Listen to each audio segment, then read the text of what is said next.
What if you had a guide who could tell you how to bridge a gap between who you are today and who you're destined to be? What if each week you could hear a story of someone who has tried and succeeded, or perhaps tried and failed, but learned something in the process? Limitless Spirit is a weekly podcast where host Helen Todd interviews guests about topics and personal stories on defining life's purpose, pursuing personal growth, and developing a deeper faith in Christ. You know, a really good friend of mine who works here in Washington works for an international exchange program for the Fulbright program at Department of State. And there are a handful of Afghan girls who, well, I think not just girls, young people who had just gotten accepted on a Fulbright to come to the United States to study. And they were like, they had their plane tickets, everything, their lives were ready to change this semester. And in an instant, it's been taken away. Their futures, they had worked so hard for what was to come. And in an instant, they are now no longer allowed to be educated in this way. And to be that close for a lot of these young women is just, it's almost too much to bear, the thought of it. This was Charles Davidson, today's guest on the Limitless Spirit podcast. I'm your host, Helen Todd. I have known Charles since he was an ambitious 22-year-old college student with a heart to help the underdeveloped nations, and he traveled with our organization, World Missions Alliance, to Iraq to start a school. Afterwards, his passion to help took him to Afghanistan, and he spent time in Kabul teaching English. Today, Dr. Davidson serves as a research faculty at the Carter School for Peace and Conflict Resolution at George Mason University in Washington, D.C. He specializes in civil war and political conflict. He's also the president of Innovations in Peacebuilding International, which works to creatively accompany peace in war-torn countries. I wanted to get his input on what is ahead for the people of Afghanistan and how can we pray in an informed way for this nation. Charles's approach is unique because it combines a scholarly view with the perspective of a believer in Christ. Let's dive into this interview. Hello, Charles. Welcome to the Limitless Spirit podcast. How are you today? Hi, Helen. I'm great. Thanks for having me. Well, we haven't seen each other in a few years, ever since you moved to Washington, D.C., far away from Missouri. And I think perhaps our last in-person contact was when you traveled to Iraq with World Missions Alliance. Would that be a fair statement? Yeah, I think that's right. I think it was, my goodness, 2008, maybe? Really? Long time ago. That has been a long time. Well, and back then you were at college. Were you still in college or you were a graduate? Yeah, I was still in college. I think it was in my senior year. And that was at the University of Arkansas? That's right. Yeah. And so you had, even then as a young man, you had the heart for the nations. So you had a vision of starting a school in post-war Iraq. So that's what really connected you with our organization. And so on that trip, you were very successful at launching it. And then you even stayed there a little longer to make sure that it all happened. And then you traveled to some other world hotspots. And specifically, I want to talk to you today about your time you spent in Afghanistan, since this is something that is on everybody's mind right now with the crisis in Kabul and in Afghanistan in general unfolding. So what took you to Afghanistan? Yeah, so, part of the reason why I, as a young man, contacted was I had a vision for impacting war-torn countries in a sustainable way that could accompany peace processes with the local people. My inspiration was that we could find really good ideas in places that could be nurtured and grown with some outside assistance, especially financially and things like that. And so I went to my pastor of all people and said, "Hey, I've got this idea. And he was like, how old are you? And I said, 22. He was kind of making a point. He said, well, this is all really great and these ideas are all noble, but you don't know much about what you're wanting to do. So I recommend you leave and go and learn. Travel the world if you can and find out more about, what can actually be accomplished. And so I was incredibly lucky to land a job as an English teacher with NATO in Afghanistan. And that was part of that first stepping out and learning about what life is like in war-torn countries. So I was in Afghanistan for almost a year. So what year was that? 2008 and 2009 is when I was there. And did you live in Kabul? I did. Yep. In fact, I lived at the airport where we're seeing so much transpiring these days. I, as a civilian and not military, was allowed to go, as they say, outside the wire and, go into town. And I had somewhat of a normal life in Kabul, would go to the market and found the shopping mall and had favorite restaurants. And I had a taxi driver who I could trust to come pick me up. And I even found an expat church that I would go to on Sundays, which, while not quite as dangerous as being an Afghan Christian, was still, a bit tense at times. So I got the full experience of actually living in Kabul, if only, from time to time. And so who were the people that you taught English? So they were Afghan National Air Corps pilots, air traffic controllers, and other people who were involved in what could be kind of compared to their Air Force. And the idea was to teach them English because English is the international language of flight. And so they needed to learn to do that properly. So during that time, did you develop personal relationships with these people? Were you able to glean from them what their life is like and what are some of their struggles? What are some of their hopes? Oh, sure. Yeah. I mean, as any teacher would with any student, them being in my classroom for, 7 hours a day, certainly got to know lots about them. The Afghan people, it's incredibly, I think, tempting to overgeneralize and say, here's what they, do or want or see or need. I can tell you that as with any other war-torn country, I've been to many of them. They're just like us. Like they have desires to be happy and healthy and raise successful families and be stable and have a job and be able to provide for their loved ones. And they have desires to celebrate and to have birthdays and weddings. And what happens is in places that are deeply impacted by conflict, you see this resilience that comes out in that desire for normalcy so much more boldly than in places like our country that are so incredibly stable. So what you see is all the normal things that you would expect from a person just highlighted against the backdrop of violence and conflict. And so with that, the year that you were there was the 7th year of the U.S. military presence, official military presence in Afghanistan.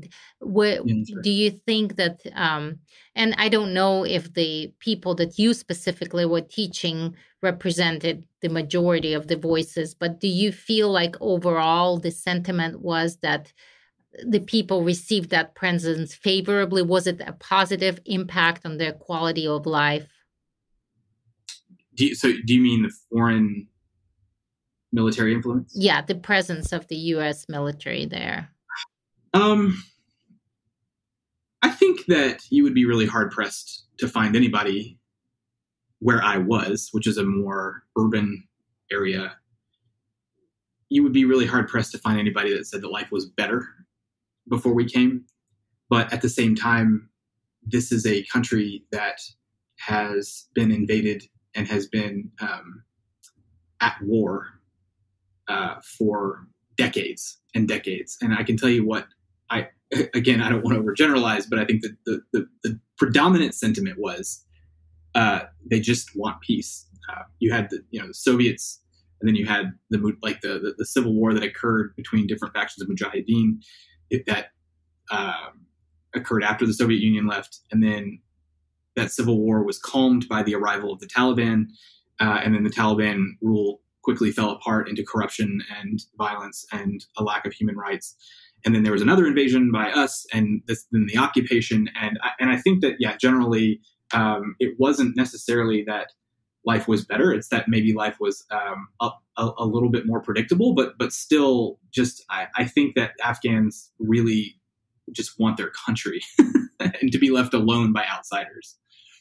So that brings me to the next question, because generally Afghanistan is this foreign mystery, if you will.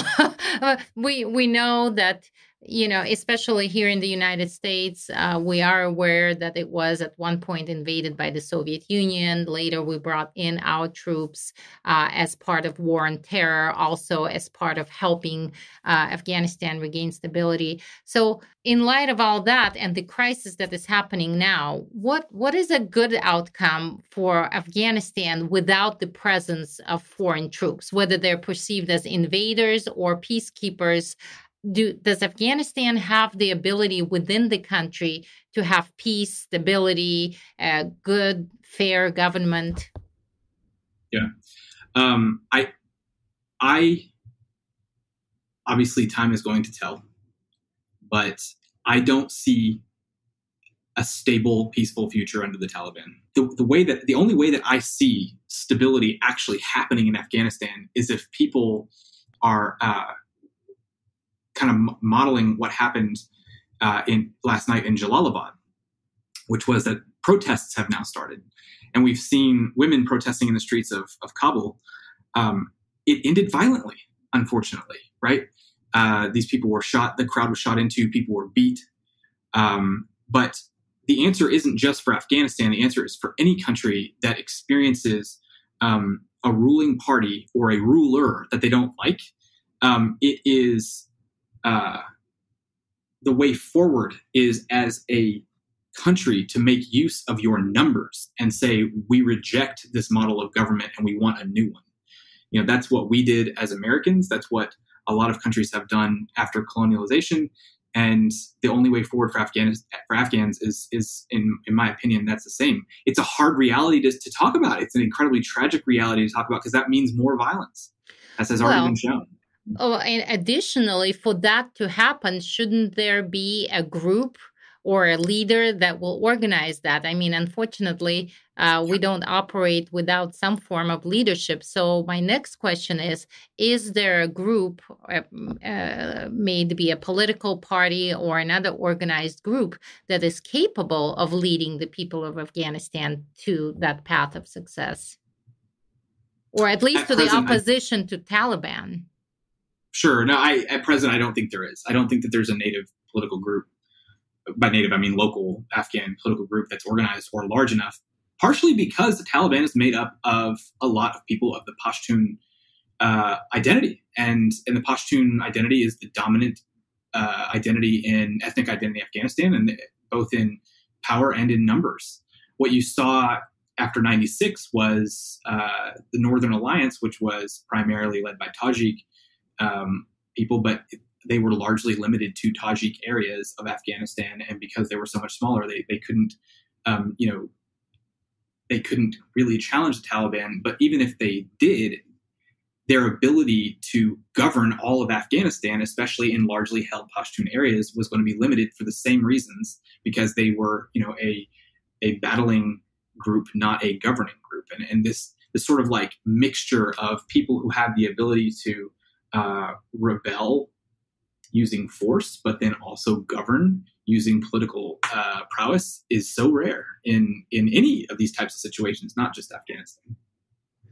Well, from what you're saying, from the natural perspective, the future of Afghanistan seems very bleak and hopeless, because if there is no one who can, in an organized way, oppose Taliban... I don't want to say it's hopeless, right? Because even though there's not a group that can be identified today, that doesn't mean that there won't be a group forming later.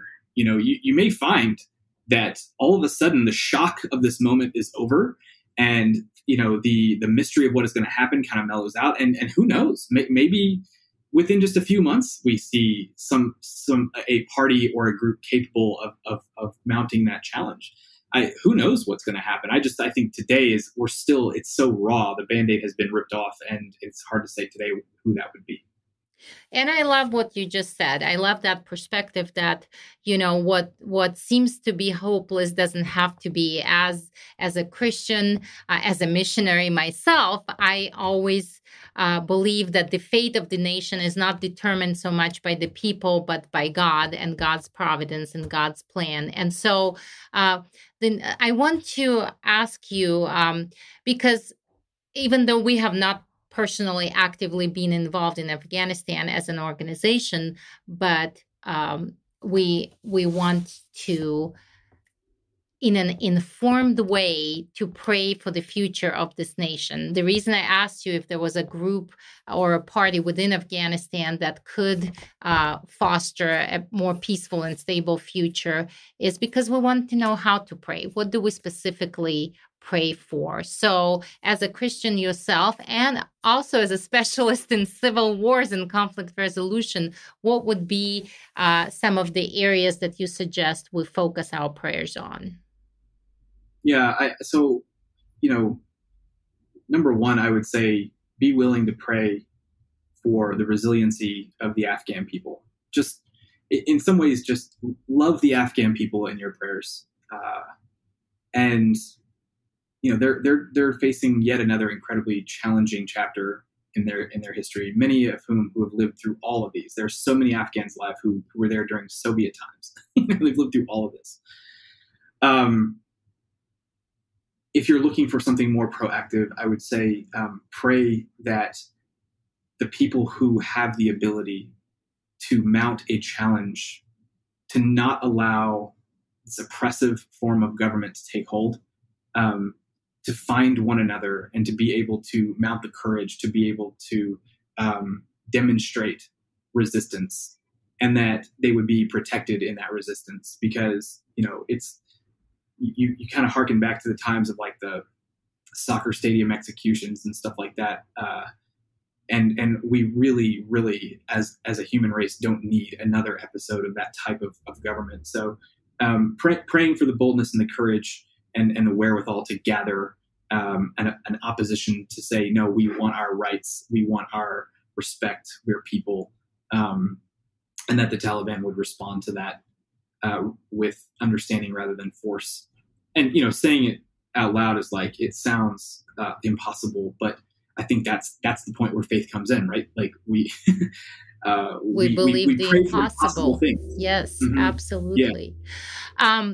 What about the church, the Christian church in Afghanistan? They would be, along with the Afghanis who cooperated with the U.S. government, the Christians in Afghanistan are another extremely vulnerable group of people right now. So how can we pray for the church in Afghanistan? Yeah, so, I don't know this for sure, what I'm about to say, but my hunch is that they weren't much safer a month ago than they are now. It has always been, unless I'm mistaken, it has always been illegal to convert to Christianity in Afghanistan, even after the Taliban were ousted. So my thought is that they're going to continue doing what they've always done in protecting themselves. And, I was made privy to some of those processes, and they are incredibly well versed in how to protect their identities and the identities of their loved ones. So pray for peace in their individual hearts, and pray for protection in their groups as they, kind of have to mount a new challenge of protecting their lives and their faith in this new season in Afghanistan. But overall, I think that in a lot of ways their faith as believers in a place where it's illegal to be a Christian is incredibly great. And so in a lot of ways, we could pray for ourselves to have that kind of faith. and learn from them. I couldn't agree more with you. So without jeopardizing their safety or any sources that you may have there, what is the state of the church in Afghanistan as far as the numbers of Christians and the popularity of Christian faith? What is your opinion on that? I have no idea. That is a part of what they do well. Is they there's protect no way to measure their it. privacy. Mm-hmm, mm-hmm.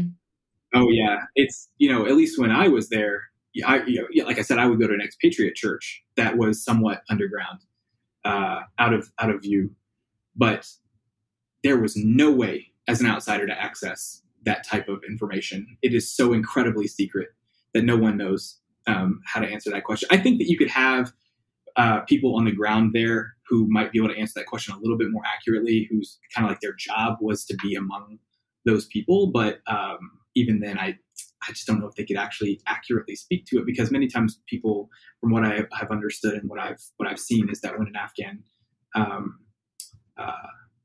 becomes a Christian, it's very, very secret.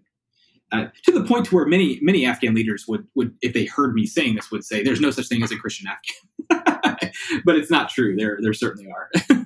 I understand. So, so Christians probably will not be in any more danger than they were before.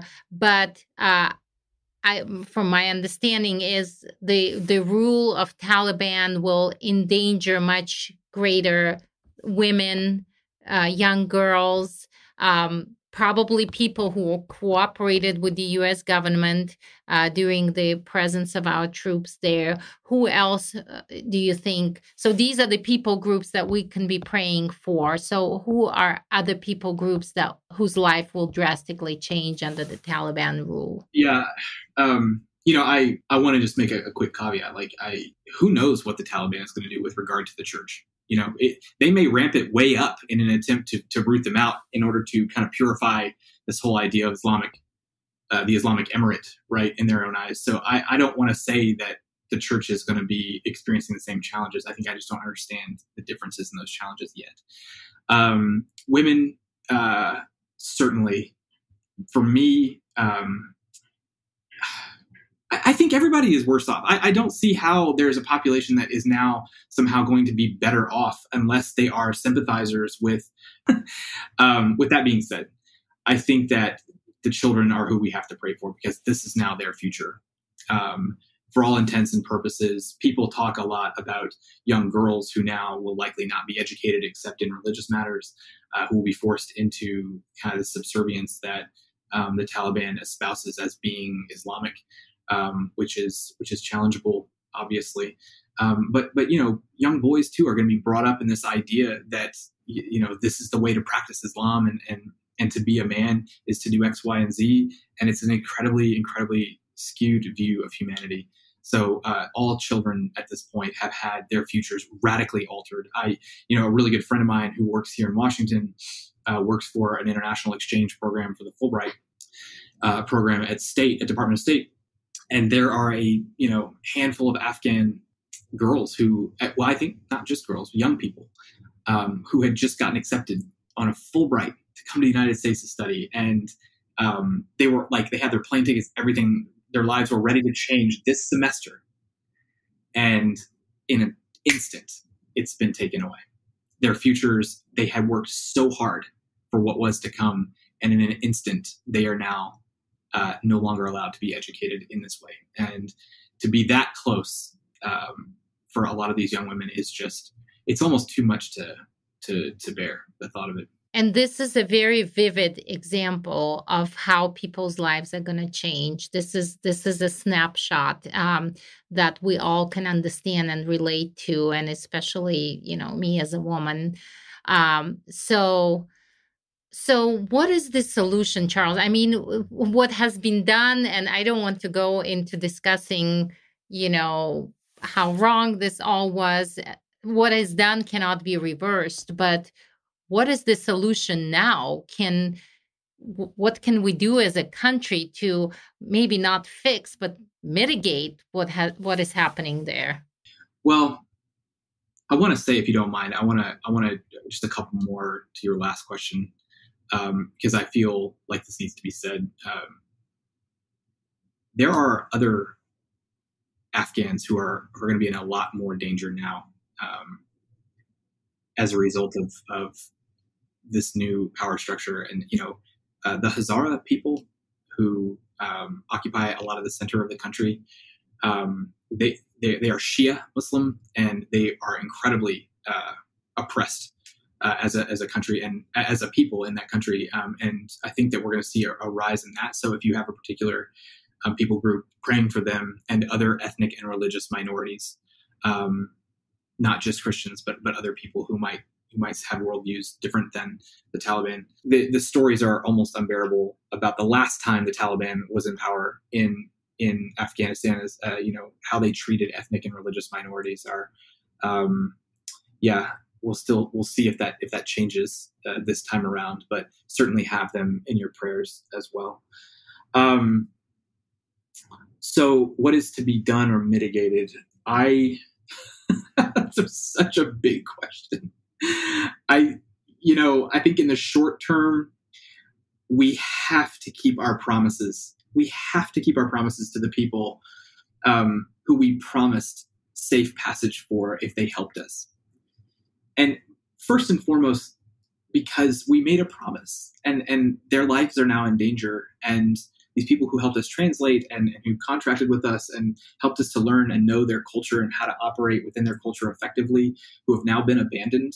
I think it is not only a terrible humanitarian reality to abandon refugees in this moment, especially the ones who we promised we would get out, but also it demolishes our reputation on the international scale. Should we ever go back into a conflict and approach local people and say, if you help us, we will give you a visa or we'll make you a citizen? What on earth reason would they have to trust us if we don't make good on the promise in Afghanistan? Now, it'll be a devastating reality for our foreign policy from this point forward. So it's definitely a twofold thing: allowing refugees to leave and welcoming those who we promised into our own country with open arms and saying, here's a new life. Thank you for your sacrifice. Thank you for your family's sacrifice. I don't see how we have any other option in that regard. I think that on a more strategic level, and this is where I'll go to Department of State or Langley and tell them all my ideas. But I do think we have to support. I think we have to support people who are pushing for alternative realities in Afghanistan. Because it's like there's different realities, right? It doesn't have to be like an all or nothing type thing. I mean, people they join political parties for different reasons. Like maybe we have some of the same leaders who are currently now in power, but who have their minds changed about how to treat their people and how to respect human rights. And maybe there's middle ground to be investigated, and it doesn't have to be an all or nothing scenario. So I think that we as a country, if we are going to do anything, which right now part of me thinks that we should be taking a seat for a minute to think. But if we do anything, it should be helping Afghans find that middle ground toward humanitarian and civil rights. I agree with so much of what you're saying, Charles. And I also know that historically, Afghanistan has been this enigma that many countries try to intervene with or maybe try to control, and it has never worked. There is something special about that country, and I have to believe that God has a special destiny for it, and maybe they have reached that point where if they're willing to see God, if they're willing to open their eyes to maybe something different than what they have believed before, they can have the guidance, they can have the right answers to their problems. So I think that we should continue to pray for the Church of Afghanistan, and they're at a very defining moment for not only for their safety, but also for the future of their country. I believe that people who follow the true God have the true answers, not to their own personal future only, but to the future of their nation. So I would challenge us as people who believe who are people of faith, to pray for the Islamic leaders as well. Like, you can pray for a Muslim leader to interpret his faith in such a way that it would lead for a better life for his people, the people of his country. There's a lot of space, right? In that, like, if you are using Islam to oppress people and to enact violence for control, what if we were to also pray for more respect in the Islamic community as well? I think that can be a big challenge for us as believers, that their interpretation of faith would be less violent and more humanitarian. And that's true. And there are many great examples in the Bible of God favoring a leader who was not necessarily the follower of true God, but was a just leader, making wise decisions, and they received favor from God. So I completely agree with that as well. So thank you so much, Charles, for your time, taking time to talk on that subject and giving an insight on how we can pray for Afghanistan. Absolutely. Thanks for having me, Helen. Listening to Charles made me think that what is happening in Afghanistan today is symbolic of what is happening in the world. We face forces of darkness that threaten our peace, stability, and well-being. And putting hope for a better future in governments, no matter how stable or just they may seem, is an illusion that will be shattered sooner or later. But there is a better hope for the people of Afghanistan and for the rest of us. If you want to know more about Charles's work on bringing peace and the resolution of conflict, you will find a link to his website in the show notes. Now, will you join me and the World Missions Alliance family in praying for the protection of the church, the women, and other vulnerable people in Afghanistan, for leaders to be raised who will fight for freedom and safety and stability, and above all, for the light of Christ to shine over this nation and heal its land and its people? If you feel called specifically to missions, we would love to hear from you. You can learn more on how to become involved and how to connect with us on our website, which is rfwma.org. Thank you so much for listening to this episode. Until next time, I'm Helen Todd. Limitless Spirit Podcast is produced by World Missions Alliance. We believe that changed lives change lives. If you want to see your life transformed by Christ's love, or if you want to help those who are hurting and hopeless and discover your greater purpose in serving Christ through short-term missionary work, check out our website, rfwma.org, and find out how to get involved.